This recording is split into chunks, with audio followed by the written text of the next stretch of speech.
Okey, bismillahirrahmanirrahim. Assalamualaikum warahmatullahi taala wabarakatuh.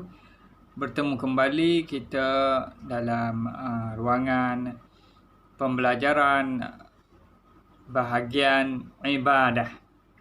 Okey, cuba anak-anak murid ustaz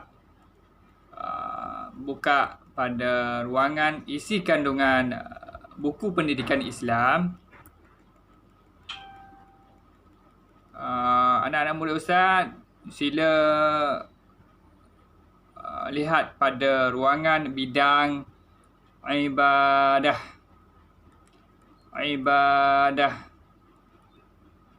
Bidang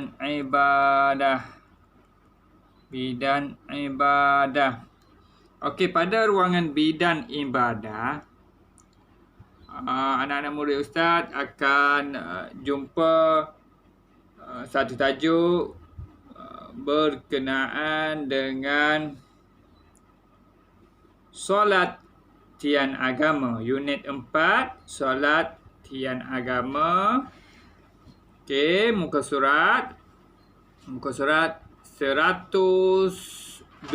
Okey, anak-anak murid ustaz sekalian, hari ini ada tak yang belum jumpa lagi muka surat 102? Ada belum jumpa lagi tak?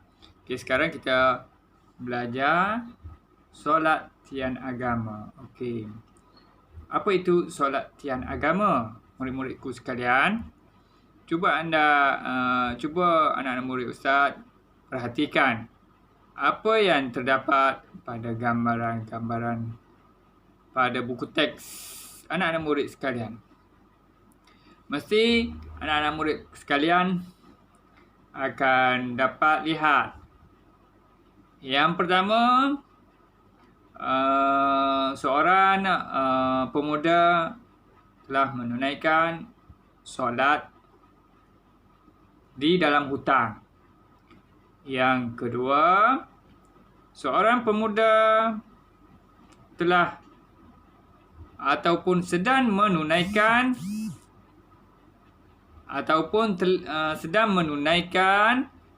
solat 5 waktu di kutub utara. Dan pada tengah gambaran tersebut, anak-anak murid ustaz akan melihat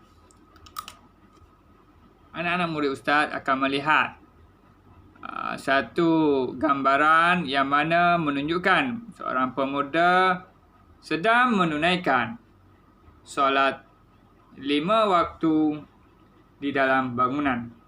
Dan murid juga akan melihat seorang pakcik tua sedang menunaikan solat di kebunnya di tepi sawah padi. Dan seterusnya, anak-anak murid ustaz juga akan melihat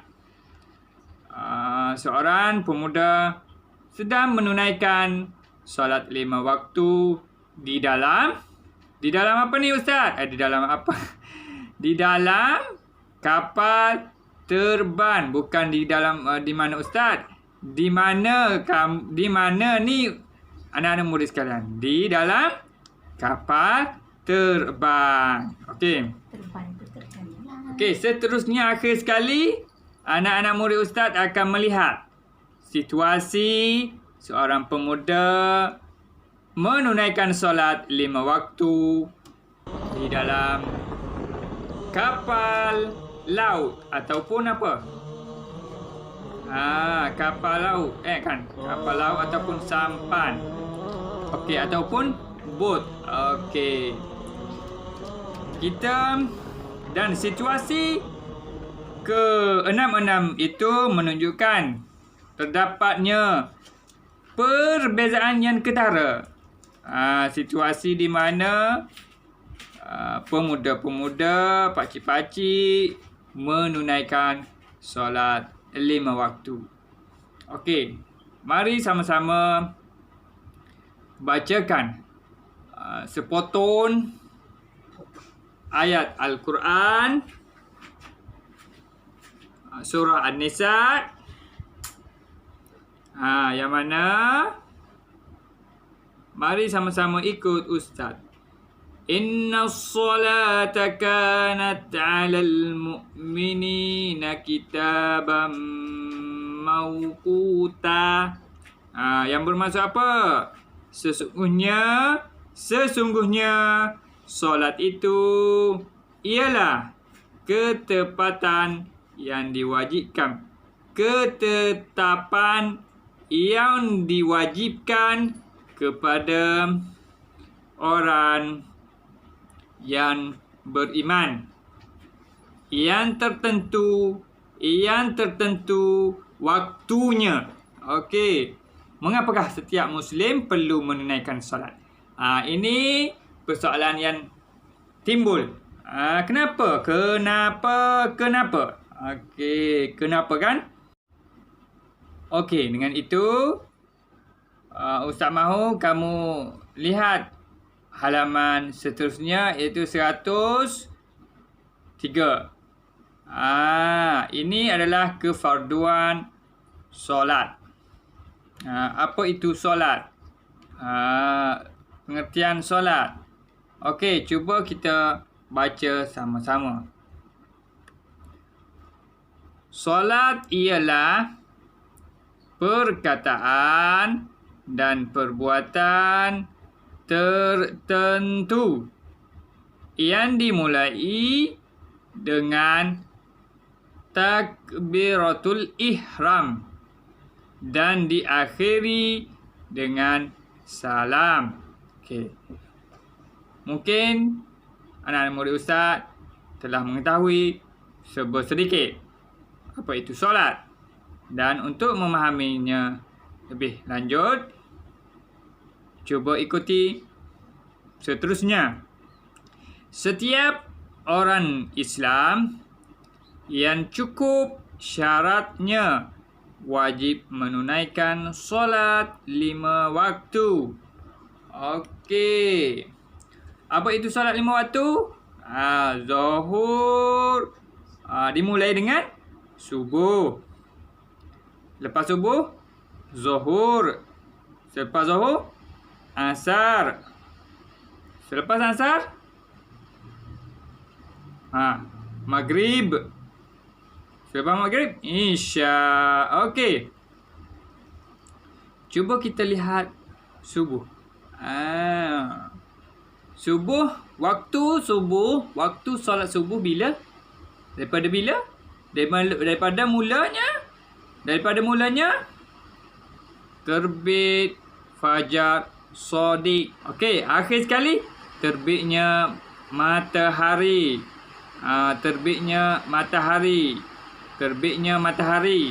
Seterusnya, cuba kita tengok solat zuhur 4 rakaat. Bagaimana cara kita untuk mengetahui kan? Cara untuk kita mengetahui maksudnya solat zuhur. Okey, cara untuk mengetahuinya, maksudnya solat zuhur adalah caranya pada mulanya tergelincir matahari dan terbentuk sedikit bayang-bayang. Bagaimana terbentuk sedikit bayang-bayang? Okey, cuba tengok di sini. Tengok di sini. Cuba tengok pada buku. Anak-anak muridku sekalian. Okey, akhir nak tahu zuhur tu dah nak habis. Bagaimana? Bayang-bayang sama panjang dengan objeknya. Okey, tengok sini. Ni. Okey ni. Kan? Nampak tak? Nampak tak? Okey, kalau nampak, seterusnya kita tengok situasi waktu asar pula bagaimana. Okey. Bagi solat asar 4 rakaat. Okey. Bagaimana bermulanya masuknya waktu solat asar? Nak mengetahuinya pada mulanya ialah bayang-bayang lebih panjang daripada objeknya. Bermaksud tiang ni, tiang ni kan kita letak tiang tengah-tengah padang dan kita lihat bayangnya lebih panjang daripada tiang yang kita letak. Contohnya macam ni lah. Ni bayangannya. Bayang sampai sini. 2 kali ganda kan? Okey. Jelas kan? Okey, seterusnya akhir untuk mengetahui solat asar 4 rakaat. Bagaimana? Terbenangnya matahari. Okey, matahari nak terbenang. Matahari dah tak nampak dah.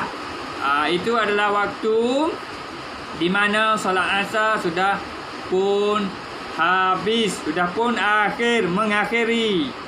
Okey. Cuba kita aplikasikan situasi sekarang. Adakah seperti dahulu lagi? Adakah adakah kita boleh tentukan solat subuh? Sekarang mudah kan?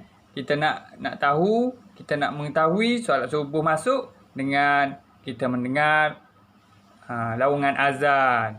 Kita mendengar laungan azan waktu subuh, waktu zuhur, waktu asar, waktu maghrib, waktu isyak dan waktu maghrib kan, waktu isyak dan sebagainya. Mudah kan sekarang? Dulu agak susah. Waktu-waktu dulu, zaman-zaman dulu, kalau kita lihat di pedalaman, kalau kita lihat di kutub-kutub utara yang tidak dapat dijejaki oleh manusia, tidak dapat dijejaki oleh manusia ataupun tidak sampai laungan azan, kita dengan cara ini, dengan cara yang Ustaz ajar tadi, kita dapat jadikan pedoman untuk kita tentukan waktu-waktu masuknya azan, waktu-waktu masuknya waktu zuhur, waktu subuh, asar dan sebagainya.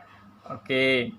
Dengan itu, Ustaz harap dengan pembelajaran hari ini, kamu semua dapat memahami situasi, dapat memahami perbezaan waktu zuhur, subuh, asar, maghrib dan sebagainya.